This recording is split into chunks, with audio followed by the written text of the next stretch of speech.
전통적으로 농업이 생활의 기반이었던 우리나라. 예부터 농부들이 가장 귀하게 여겨왔던 것은 농사의 기본이 되는 씨앗, 바로 종자였다. 한 알의 씨앗이 싹을 틔우고 열매를 맺으면 그것이 곧 우리의 식탁에 오르는 식량 자원이 되기 때문이다. 언젠가부터 이 씨앗을 둘러싼 국가 간의 움직임이 심상치 않다. 현재 국내 종자 시장의 약 50%를 외국 업체가 점령하고 있다는데. 농촌의 농부들이 이 종자가 전부 그 외국 회사에 지금 매달려 있어요. 농민의 거셔야 할 종자가 다국적 종자 기업에 넘어가면서 생겨난 종자 주권 문제.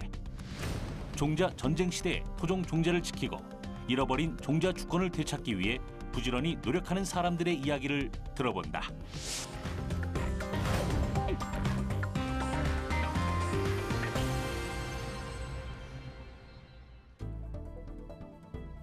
경상북도 상주의 한 마을에서 불량 종자로 인한 피해가 발생했다는 제보를 받고 제작진이 확인에 나섰다. 30대 후반 귀농을 결심한 뒤 순천과 거창을 거쳐 9년 전 상주에 정착한 박명희 씨. 오랜 농사 경험으로 이젠 제법 베테랑이라고 불리지만 요즘 잘못 구입한 씨앗 때문에 걱정이 이만저만이 아니다. 구입해서 심은 토마토 종자에 이상이 있음을 알게 된 것은 꽃이 피고 나서도 한참 후였다.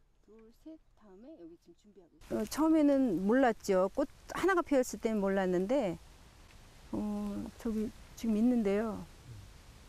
꽃이 굉장히 이렇게 자주 이렇게 뭐랄까 많이 달려요. 잎 사이사이마다 달리고, 그리고 순 머즘이라는 게 있는데 순이 계속 이거는 올라가게 돼 있거든요. 그 가지도 생기지만 계속 올라가야 되는데 순이 끝나는 거예요. 성장이 멈추는 거예요. 새순이 안 나와서 더 이상 꽃대도 없고 키울 의미가 없는 거죠. 그런 경우가 굉장히 많이 생겼어요. 더 심각한 것은 이런 문제가 과육의 생산에도 악영향을 끼친다는 사실이다. 토마토 수확을 앞두고 있던 박명희 씨는 정성을 들인 농사를 망쳤다는 사실에 속상함을 감출 수가 없는데. 저희는 이제 가공용으로 쓰는 토마토이기 때문에 대과종이에요. 대과종으로 이제 저희가 선택을 한 거예요. 그러니까 굉장히 커지죠. 잘 키우면 이만큼 커질 수 있는 품종이었는데 꽃만 보고도 알 수 없는 게 또 과일이잖아요. 열매를 맺고 보니까 더 아닌 거예요. 정말 아닌 거예요. 그래서 대과종 토마토의 경우 방울토마토와는 달리 한 가지에 너무 많은 열매를 맺지 않는다. 하지만 이번에 구입한 종자는 대과종임에도 불구하고 한 가지에 많은 열매가 맺혔다. 그러니 토마토의 크기도 작고 맛도 덜하다. 종자를 사고 파는 것이 없을 수가 없는데 굉장히 책임이 따라야 되거든요. 농사를 하는 사람은 1년 농사고 그런 책임감 없이 씨앗을 다루니까 이런 씨앗을 팔게 되는 거예요. 팔고 나서도 잘못됐으면 어떤 문제가 있으면 농민들 와서 설명도 좀 하고 어떤 연주에서 그런지 우리보다는 그쪽에서 이유를 찾아내는 게 훨씬 더 쉽거든요. 근데 그런 거에 대한 무책임한 태도라든지 이런 것들이 저희들은 1년 농사를 거의 다 망치고 있는데도 그런 거에서 용납이 안 되는데 그 사람들은 그렇게 하고 있는 거예요. 옛날 우리나라 농부들은 한 해 수확해서 거둔 작물의 씨앗을 직접 채종하고 말려서 보관해왔다. 그리고 이듬해 그 씨앗을 다시 논과 밭에 뿌려서 작물을 생산해냈다. 그렇기 때문에 잘못된 씨앗으로 인해 농사를 망치는 경우는 없었다. 하지만 요즘은 많은 농부들이 종자를 구입해서 농사를 짓고 있다. 구입된 종자는 어디서 어떤 경로를 통해 내 손에 들어왔는지 확인하기가 쉽지가 않다. 결국 문제 해결책은 씨앗을 판매하고 만들어내는 기업들이 쥐고 있는 것이다. 그렇다면 우리 농촌에서 주로 심는 씨앗들은 어디에서 온 걸까? 안타깝게도 국내 종자 시장은 외국 자본에 잠식된 지 오래되었다. 거대 다국적 기업들이 자본력과 기술력을 바탕으로 우리 종자를 사들인 것이다. 당연히 우리 것인 줄로만 알고 있던 청양고추 역시 외국 회사에 로열티를 주고 종자를 구입해야 한다. 도대체 왜 이런 안타까운 일이 생겨난 것일까? 90년대 말 우리나라에 닥친 외환 위기가 한몫했다. 우리나라가 이거 IMF를 당했었죠. 그때 이제 이 경제 사정이 좋지 않으니까 우리나라의 모든 그 거의 대부분의 큰 종자 회사들이 뭐 서울종묘, 홍농종묘 무슨 뭐 이런 그 큰 종묘 회사들이 외국의 그 국제 다국적 회사에 대해 M&A 그러니까 인수합병이 됐죠. 그렇게 되니까 그 당시에 이제 그 우리 회사들에서 가지고 있던 우리나라의 그 토종 종자 이것도 다 글로 넘어간 게 됐죠. 1990년대까지만 해도 국내에는 건실한 종자업체가 꽤 많았다. 하지만 1997년 IMF 외환 위기 당시 자본력이 취약한 우리 기업들은 글로벌 종자업체에 줄줄이 팔려나갔다. 국내 5대 종자 기업 가운데 무려 4곳이 글로벌 거대 종자 기업의 먹잇감이 되었다. 사실상 종자 주권을 상실한 상태가 되어버린 것이다. 농촌진흥청의 자료에 따르면 외국계 종자 기업의 국내 시장 점유율은 외환 위기 전 14%에 불과했다. 하지만 외환 위기 이후 외국계 종자 기업의 국내 시장 점유율은 65%까지 올라갔다. 종자 산업의 중요성을 뒤늦게 깨닫고 정부와 기업의 노력 끝에 현재는 50% 정도를 유지하고 있다. 이는 국내 업체의 시장 점유율과 비슷한 수준. 그래서 로열티 문제가 심각하다. 우리나라가 외국에 지급한 작물 로열티는 총 189억 원에 달했다. 반면 같은 기간 우리나라가 외국으로부터 받은 로열티는 단 1%에도 미치지 못하는 3억 2천만 원에 불과했다. 문제는 이 같은 현상이 더욱 확대될 전망이라는 사실이다. 해외 종자 로열티 지급액은 향후 4년 뒤인 오는 2020년에는 7,900억 원 규모로 급증할 것으로 우려되고 있다. 한 알의 종자가 세계를 바꾼다는 말을 뒷받침이라도 하듯 세계는 지금 고부가 가치의 종자를 확보하기 위해서 치열한 격전을 벌이고 있다. 이른바 총성 없는 종자 전쟁 시대가 열린 것이다. 그렇다면 우리의 종자 주권을 되찾기 위해서 어떻게 해야 할까? 그 해결책을 우리의 토종 종자에서 찾았다는 토종 연구가 안한식 박사를 만났다. 그는 토종 종자를 심어 농산물을 키우고 이 농산물로부터 다시 종자를 얻어내는 작업을 벌써 8년째 해오고 있다. 박사님 지금 어떤 걸 보고 계신 건가요? 예, 지금 우리 시드림에서 배추를 채종하고 있는데요. 이 속에 지금 이 파리들이 일을 잘하고 있나 그거 보고 있어요. 노란 꽃을 피운 배추가 모기장보다 촘촘한 가림망에 덮여 있다. 그리고 그 안에는 파리들이 부지런히 돌아다니고 있는데 지금 아주 중요한 작업을 하는 중이란다. 도대체 파리가 어떤 작업을 하고 있는 걸까? 이제 보통 이 꽃은 서로 이제 수정을 해야 되는데 이 파리가 이 배추의 이 수정을 굉장히 많이 잘 도와줘요. 그래서 벌이나 나비처럼 여기 있는 꽃가루를 이쪽 개체에다가 이렇게 꽃에다가 이렇게 전하는 그런 일을 해서 그래서 이 파리를 여기다 집어넣은 거예요.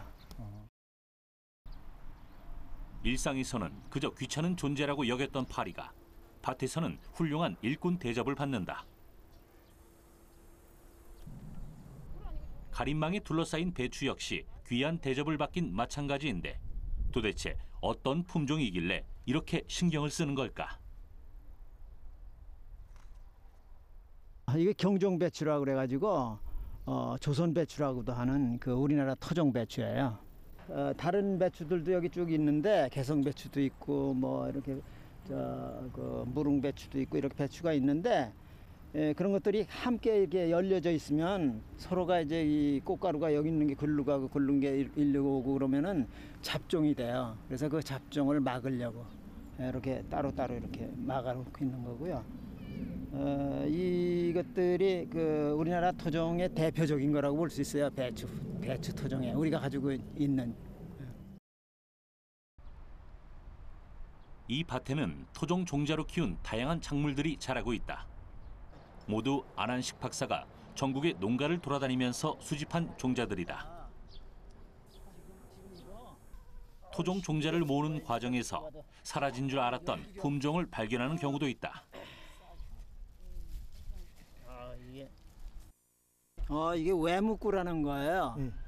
그 옛날에 우리 그 배고픈 시절에 먹고 살아온 그 강원도, 특히 강원도의 산골에 사는 분들이 화전민이나 이런 분들이 이거 배고플 때 먹고 살아왔던 그런 음식이기 때문에 굉장히 중요한 의의를 가지고 있어요. 이게. 토종 종자는 이 땅에서 나고 자랐기 때문에 변화하는 기후 환경에 적응이 빠르다. 또 그 과정에서 우수한 유전 형질을 획득하기 때문에 품종 개발에 열세가 된다. 이게 이제 그 내한성이, 그러니까 겨울에 추위에 견디는 힘이 굉장히 좋아요. 그래서 이 강원도의 정선이나 평창 이런 데서도 월동이 돼요. 그래서 이제 이걸 심어놨다가 그 봄에 이제 그 씨도 받고 가을에는 캐서 이제 그 먹기도 하고 이랬던 거예요. 안한식 박사는 2008년 비영리단체인 토종씨 드림을 설립했다.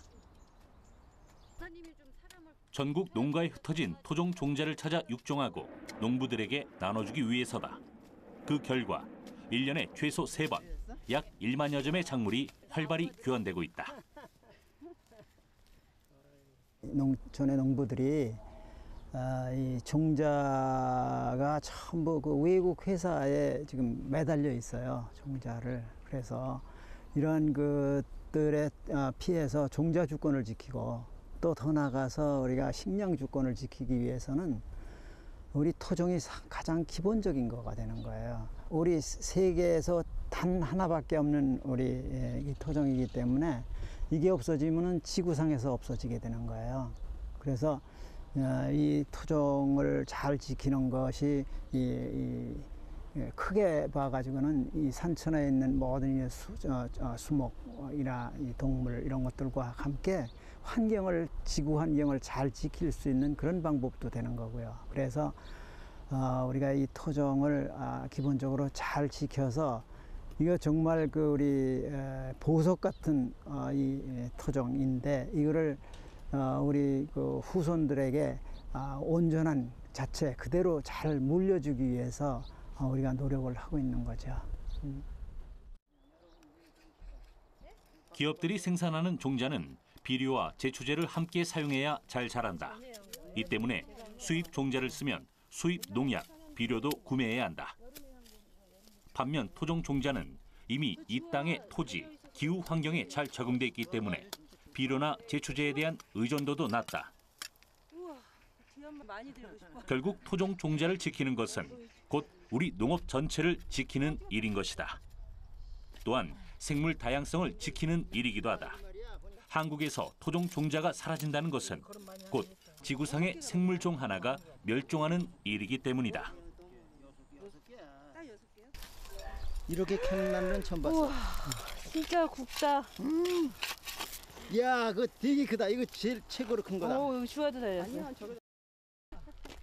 이렇게 수확된 종자는 바람이 잘 통하는 그늘에서 충분히 건조시켜야 한다. 또 수분 함량을 떨어뜨리기 위해 따뜻한 방바닥에서 3, 4일 바짝 말리기도 한다. 충분히 건조시킨 종자는 밀봉이 가능한 유리나 플라스틱 용기에 넣고 냉동 보관한다. 충분히 건조시키지 않은 종자를 밀봉하면 습해서 종자가 빨리 죽기 때문이다. 이런 보관 방법은 종자를 안전하게 10년, 20년 보관할 수 있고 언제라도 종자가 필요한 농부들에게 나눠줄 수 있다. 안한식 박사가 이렇게 정성 들여 보관한 종자는 무려 3,500여 점이 넘는다. 토종 종자의 중요성을 누구보다 잘 알기에 씨앗 한 톨이 그렇게 귀할 수가 없다. 그 토종 속에는 우리가 아무도 지금 알 수 없는 그런 아주 귀중한 그 유전 인자가 숨어 있어요. 그 속에.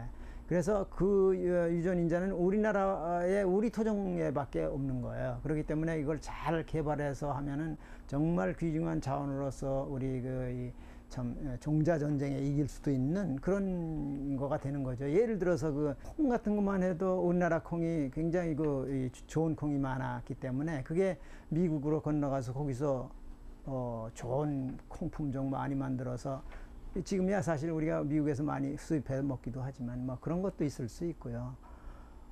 그다음에 이제 이 콩, 이제 이런 이 토종이 아주 다양하게 많기 때문에 이 다양성이 참 많기 때문에 이런 모든 어떤 병 같은 데도 이 안전하게 지나갈 수 있는 뭐 그런 것도 될 수 있고요. 선진국들은 종자 산업을 국가 신성장 동력 산업으로 생각하고 정부 차원의 지원을 강화하고 있다. 또한 글로벌 종자 기업은 세계 종자 시장을 선점하기 위해 종자 개발 분야에 막대한 예산을 투자하고 있다. 종자는 씨앗에서부터 시작해 작물 생산 이후에 유통, 가공, 저장까지 모든 과정을 결정하게 되는 구조를 가지고 있다. 결국 종자 산업을 지배한다는 것은 씨앗에 대한 소유권뿐만 아니라 농자재 산업, 가공, 유통까지 모든 것을 장악한다는 것을 의미한다. 종자 산업은 농업의 반도체라고 불릴 정도로 부가가치가 높은 사업이다. 현재 금 한 돈, 즉 3.75g당 가격은 18만 원으로 1g당 4만 8천 원 정도다. 파프리카 종자는 금값보다 더 비싸다. g당 12만 원 수준이다. 또 대추용 방울토마토의 종자 1g, 그러니까 작은 씨앗 1000알 값이 15만 원을 호가한다. 결국 종자의 가격이 금보다 2배 혹은 3배 비싸다는 의미다. 이런 가운데 몇 년 전 우리 정부도 금보다 비싼 종자를 만들겠다는 각오로 골든시드 프로젝트를 진행하고 있다. 수입하는 종자를 우리 기술로 대체하기 위한 종자 국산화 작업과 함께 우리 종자의 수출에 박차를 가하기 위함이다. 정부는 이 프로젝트를 통해 2020년까지 종자 수출 2억 달러를 달성하겠다는 야심찬 목표를 세우고 진행 중이다.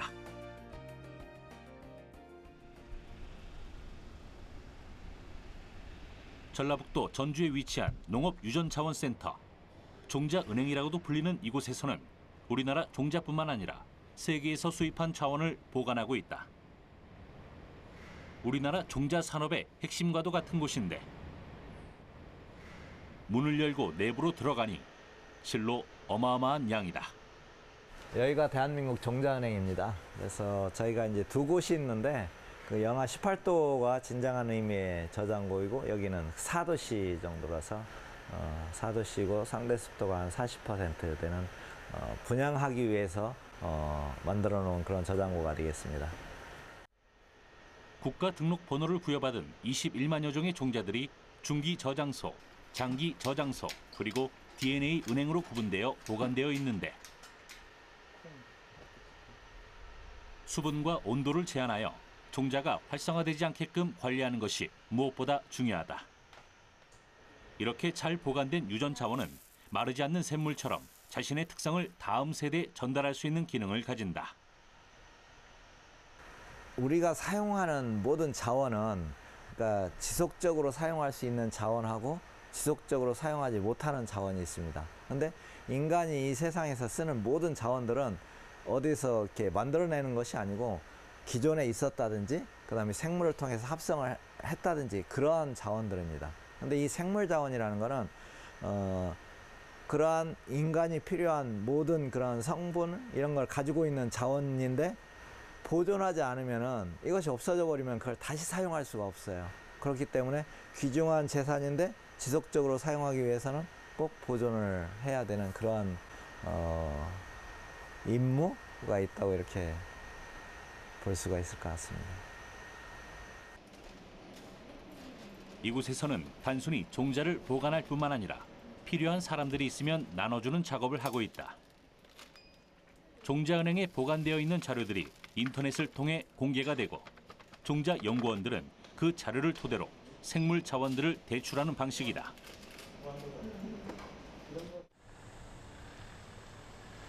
이런 기본적인 생물 자원을 토대로 농작물 육종 기술에 대한 연구도 활발하게 이루어지고 있다. 분자 육종 기술은 전통 육종의 유전체 정보를 이용한 신기술을 접목돼 이루어진다. 이 과정을 통해 기존 종자의 단점이 보완되고 우수한 품종을 맞춤식으로 만들어낼 수 있는 것이다. 우리나라 육종 기술은 녹색 혁명과 같은 성과를 통해 농업 생산성 증대에도 크게 기여해 왔다. 지금 실험실에서는 배추의 조직 배양 작업이 이루어지고 있다.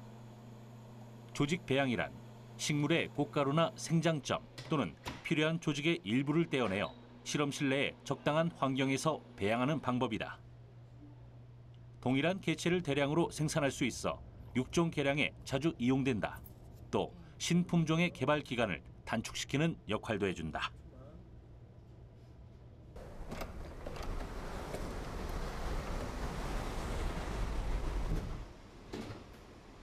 이곳은 꽃가루에 있는 작은 세포를 완전한 식물로 재배하기 위해 조성해 놓은 조직 배양실이다.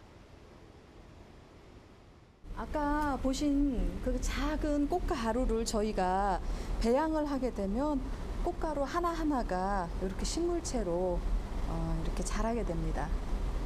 그러면 고체 배지로 다시 옮겨 심어서 여기에서 이렇게 뿌리가 나오고 정상적으로 자랄 것 같은 식물체는 저희가 이제 흙에다가 심어서 종자를 받게 되지요. 전통적인 육종 방법으로 새로운 품종을 만드는 일은 쉬운 일이 아니다. 전문 인력이 투입되어야 하고 여러 번의 실패에도 포기하지 않는 끈기와 노력이 동반되어야 한다. 그만큼 시간도 오래 걸린다. 조직 배양이 아니라 일반 교배를 통해서 신품종을 육성하는 경우 10년이 넘는 시간이 소요되기도 한다. 물론 그만큼의 가치가 있다.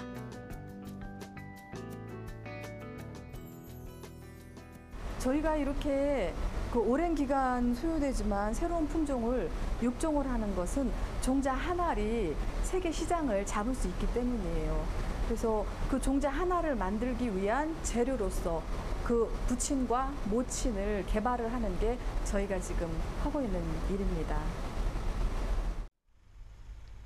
새로운 품종을 개발하는 일만큼이나 중요한 것이 기존 작물의 단점을 보완하는 일이다. 농촌진흥청에서 운영하는 이 텃밭에서는 조직 배양실에서 육종 개량한 배추가 자라고 있다.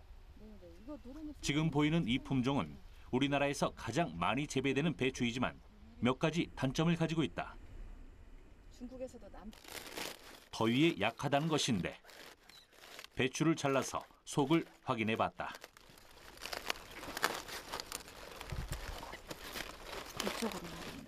여기도 지금 보시면 우리나라에서 가장 많이 재배되는 품종이지만 속이 썩어 있어요. 이런 거를 개선을 하려고 저희가 이제 내서성인 재료들을 배양을 해서 계통을 육성을 했습니다. 실제로 우리나라에서 많이 재배되는 배추는 내서성, 즉 더위 저항성이 약해서 고온다습한 여름 기후에 취약하다. 그래서 배추 속이 썩거나 누렇게 물러지는 경우가 자주 생긴다. 하지만 육종 개량된 배추의 경우 그런 단점들이 보완되었다. 신품종 배추 속을 갈라봤더니 속까지 아주 싱싱하게 잘 익었다. 기존의 배추와 새로 개량된 배추의 속을 비교해봤더니 그 차이가 확연하게 드러난다. 더위에 견디는 힘이 강한 배추는 육종하기가 굉장히 어렵습니다. 기간도 오래 걸리고요. 그렇지만 그 어려운 걸 다 극복하고 이렇게 더위에 잘 자라는 것을 골랐을 때 굉장히 기대도 많이 되고 보람을 느낍니다. 왜냐하면 여름철에 재배할 수 있는 배추를 육성하는 기술은 우리나라가 지금 세계 1위 수준이지만 그럼에도 불구하고 이렇게 문제가 현재 발생을 하고 있거든요. 근데 이것을 극복을 하게 되면 저희가 세계 시장을 다시 한번 석권할 수 있다라는 어떤 밑바탕이 되기 때문에 저희가 어렵더라도 연구를 하고 있습니다. 농촌진흥청이 육종 개량에 성공한 작물은 이뿐만이 아니다. 최근에는 플럼 코트라는 과일을 선보였는데 자두와 살구의 장점을 유전학적으로 고루 섞어 놓은 과정이다. 플럼 코트는 두 과일보다 황산화 물질이 훨씬 높아진 것으로 분석됐는데 무려 10년이 넘는 육종 기간이 걸렸다고 한다. 이런 신품종 개발은 농가 소득에도 크게 영향을 끼친다. 특히 플럼 코트의 경우 젊은 소비자의 기호에 맞고 수확기가 과실 시장의 단경기인 6월 말에서 7월 초이기 때문에 농가의 틈새 소득 작목으로서 곽강을 받을 거라 예상된다. 새로운 품종을 개발한다고 하는 거는요, 지금 이 순간에 필요한 품종을 개발하는 것이 아니고 적어도 50년을 내다보고, 왜냐하면 아까 말씀드린 것처럼 품종이라고 하는 게 몇 년 사이에 나오지 않아요. 짧게는 10년, 길게는 20년, 30년까지 가기 때문에 먼 미래를 보고 소비자들이 원하는 게 무엇인지를 먼저 예측을 해야 되고요. 거기에 맞춰서 필요한 품종을 개발을 해야 되기 때문에 그 역할은, 중간적인 그 역할은 굉장히 크다고 할 수 있습니다. 그렇다면 실제 플럼 코트를 재배하고 있는 농가의 반응은 어떨까? 2012년에 전라남도 나주에서 처음 재배를 시작한 플럼 코트. 나주에서 20년간 자두와 살구 농사를 지어왔다는 이완기 씨는 올해 우리나라에서 처음으로 플럼 코트를 시장에 내놓았다. 자두와 살구의 맛을 섞어놓은 듯하지만 살구보다 상큼하고 자두보다 부드러운 과일. 또 살구보다 병해충에 강해서 농약을 적게 사용하고도 고품질의 과일을 생산할 수가 있단다. 예, 자두나 살구는 이렇게 장마철에 보면 당도가 많이 저하되는데 우리 플럼코트는 그 자두와 살구를 단점을 보완해서 이렇게 장마철에도 당도가 안 떨어지게 유지해온 것이 장점이라고 생각합니다. 플럼 코트는 특히 공급 과잉으로 경쟁력이 떨어지는 배를 대체할 작목으로 평가되면서 전남 나주 지역을 중심으로 재배가 늘고 있다. 또 우리 기후와 토양에 맞는 과일이어서 수입 농산물에 맞설 대체 작목으로도 주목받고 있는데 출하하자마자 백화점이나 호텔로 전량 공급되고 있다. 맛있고 그래야 소비자들이 반응이 좋아서 높은 가격으로 형성되면 결론은 우리 생산자들한테 이득이 되는 거고, 또 이렇게 과일들이 초여름에 생산돼야 노동력이나 자재값에 안 들어가서 우리 농가 소득에 훨씬 이득된다고 봅니다. 시간도 많이 걸리고 돈도 많이 드는 육종 작업. 좋은 품종을 외국에서 들여오는 것이 차라리 더 쉬운 일일지도 모른다. 하지만 품종을 육성할 때 대부분이 그 나라의 기후에 맞게 만들어진다. 국내 육종 산업이 더 활발해져야 하는 이유가 바로 여기에 있다. 우리나라 농부들이 재배하기 쉬운 품종들이 많이 나올 때 국가 농업 경쟁력이 높아지기 때문이다. 종자에 대한 연구는 이제 정부에서뿐만 아니라 민간업체에서도 활발하게 진행 중이다. 경기도 이천에 위치한 한 국내 종자회사의 생명공학 육종연구소. 한국에서 만든 종자로 세계 종자 시장을 개척하겠다는 목표로 활발한 연구가 진행 중이다. 그동안 이 회사에서 개발해 보유하고 있는 종자의 품종만도 1000여 가지가 넘는다고 한다.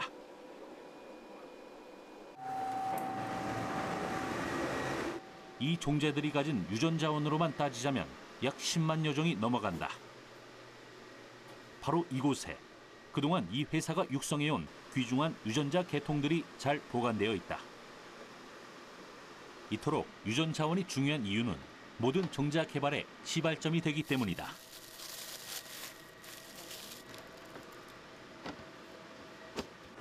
품종 개량은 이게 보통 한 품종을 개발하는데 한 10여 년 걸리거든요. 그래서 그 품종 개량하는데 기본이 유전 자원이기 때문에 유전 자원이 없으면 이제 품종 개발을 할 수가 없습니다. 그래서 아무리 큰 회사가 큰 자본을 가지고 들어와도 유전 자원이 없으면 좋은 품종을 개발할 수가 없습니다. 그래서 여기에 보관하고 있는 이 유전 자원이 저희 회사에서 가장 귀중한 그 재산이라고 할 수 있습니다. 이곳의 유종 자원의 조합으로 탄생하는 새로운 품종의 유전 자원은 말 그대로 무궁무진하다. 국내 기업이 새로운 품종의 종자 개발에 성공하면 그 혜택은 고스란히 우리나라 농가에 돌아온다. 외국의 비싼 종자를 사느라고 로열티 지급을 하지 않아도 되기 때문이다. 현재 우리가 자주 먹는 수박, 오이, 참외, 딸기 등의 종자는 국내 기업들이 열심히 연구를 해서 내놓은 결과물들이다. 지금 외국한테 저희가 경쟁에 뒤지는 게 대표적인 게 토마토하고 파프리카거든요. 그래서 우리가 경쟁에 뒤지기 때문에 외국 회사들이 이제 가격을 엄청 비싸게 받고 있죠. 그 무게로 따졌을 때 토마토 종자하고 파프리카 종자, 금하고 이제 비교했을 때 금보다 더 비싸게 팔리는 종자가 이제 파프리카하고 토마토가 되겠습니다. 그래서 저희가 연구를 열심히 하는 것은 외국 회사가 그렇게 극단적으로 종자 가격을 못 올리게 하도록 저희가 연구를 열심히 해서 그런 버팀목을 하기 위해서 지금 열심히 연구를 하고 있는 겁니다. 이 업체는 최근 우리나라가 종자 시장 경쟁에서 뒤처지고 있는 신품종 토마토 개발에 성공했다. 하지만 종자 개발에 성공했다고 해서 바로 시장에 내놓지 않는다. 작물의 상품성과 특성을 파악하기 위해서 회사에서 직접 작물을 재배해보는 것이다. 신품종 작물 재배에 관심이 있는 농가는 직접 회사로 찾아와서 품종에 대한 교육을 받는다. 주된 목적은 저희가 개발돼서 어떤 특성을 가지고 있는지 이제 그걸 집중적으로 점검하는 그런 부분이 되겠습니다. 그래서 이제 여기서 이렇게 오늘 교육하는 것처럼 이런 분들이 와서 저희가 만든 것들 중에서 이게 시장성이 있다라고 판단이 되면 그걸 이제 실제 농가에 일반 이제 그 종자를 들여서 그래서 재배해 보게끔 그렇게 조절하기 전에 이제 점검하는 그런 부분이 되겠습니다. 부지런한 품종 개발과 신품종에 대한 꼼꼼한 검증 노력 덕분에 이 기업은 현재 세계 종자 시장에서도 좋은 평가를 얻고 있다.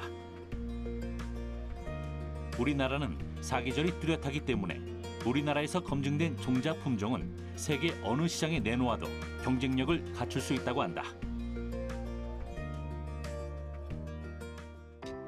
우리 땅에서 나는 토종 농작물에 대해서 보다 정확하게 이해하고 그 종자를 발굴하고 제대로 대물림하는 게 중요한 이유가 바로 여기에 있다. 결국 종자 전쟁에서 이길 수 있는 경쟁력, 즉 미천이 바로 우리의 우수한 토종 종자에서 나오기 때문이다.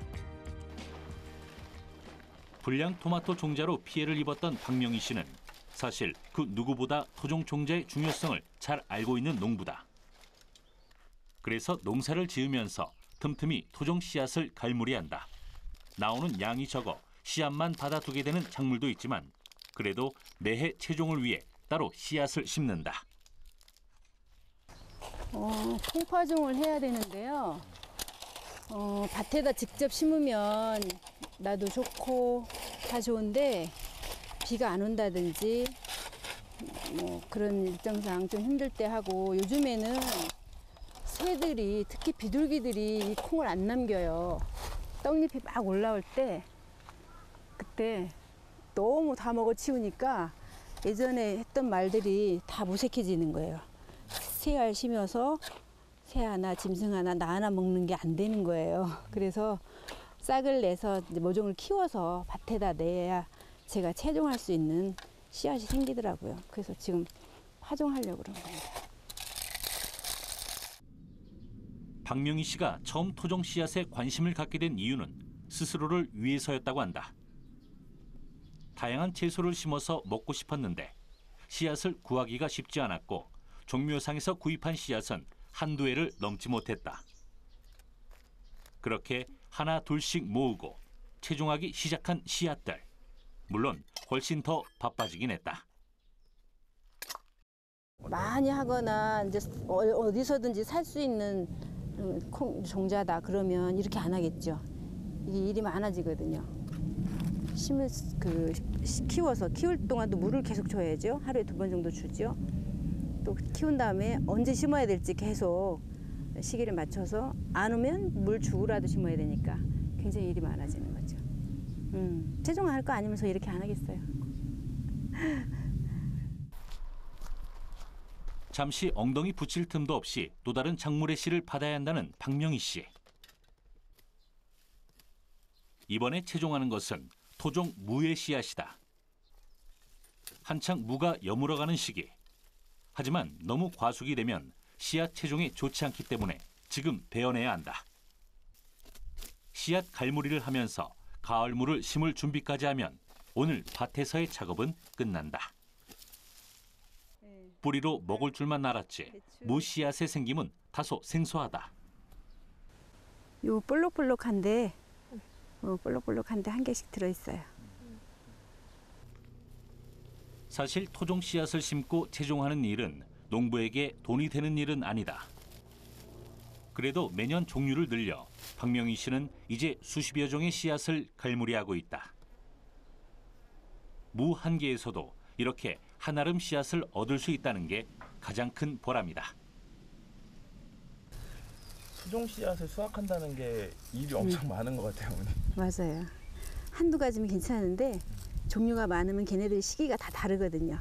먹는 시기 다르듯이 수확하는 시기 또 수확하기 위해서 미리 채종 준비해야 되는 거 이런 것들이 굉장히 일이 많죠. 근데도 하시는 게 힘들기만 하진 않아요. 그 일 자체가 재밌기도 해요. 그리고 이제 막 상상을 하죠. 어떻게 새로운 또 씨앗 나왔을 때는 얘가 어떻게 맺힐까? 어떤 과정을 거칠까? 이런 상상을 하면 그렇게 어렵지만은 않아요. 며칠 전 갈무리해 놓은 배추 씨앗이 벌써 잘 말랐다. 아, 어떤 때는 막 이게 아까워요. 이게 너무 예뻐. 이거 아무데나 털지 않고 텃밭에 아니면은 이게 배추 한 포기에서 이거보다 훨씬 더 많이 나와요. 제주도 구억리에서 채집했다는 구억 배추의 종자. 속이 꽉 차서 김장용으로 쓰면 좋다고 한다.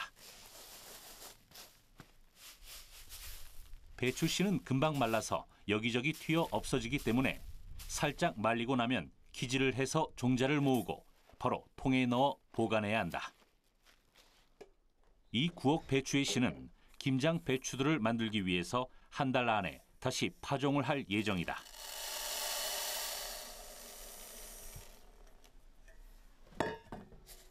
온 동네 사람들에게 나눠주고도 충분할 만큼 넉넉한 양이다. 잘 건조된 씨앗을 용기에 담고 채종한 날짜까지 꼼꼼하게 기록하고 나서야 집안에서의 작업도 어느 정도는 마무리가 된다. 과연 이 땅에 사는 농부들에게 토종 씨앗은 어떤 의미일까? 지금은 거의 제 삶의 막 80% 이 정도 차지하는 것 같아요. 시간으로도 그렇고 의미로도 그렇고 제가 신경 쓰는 어떤 중요성 이런 것도 그렇고 특히 요즘에 뭐 GMO 얘기 많이 나오고 그러면서 아 이거는 정말 놓으면 안 되겠다 이런 생각이 더 강하게 들고 이제 힘들 때는 사실 조금 망설여지기도 하죠. 아이, 몇 가지만 하고 말까? 내가 필요한 것만 하고 말까? 이러다가 또 씨앗을 보고 또 봄이 되고 파종 시기가 되면 씨앗을 보면 또 달라져요. 또 심고 싶고 심어야 되겠고 이렇게 해서 계속 되는 것 같아요.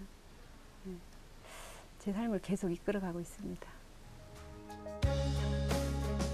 우리 속담에 농부는 굶어 죽어도 그 종자를 베고자 한다는 말이 있다. 아무리 배가 고파도 이 땅의 농사와 후손의 미래를 위해 종자를 남겨둔다는 의미다. 우리 땅에서 난 토종 종자, 그 조그만 씨앗 안에 이 땅의 역사가 담겨 있고 우리의 미래가 깃들어 있음을 잊지 말아야 한다.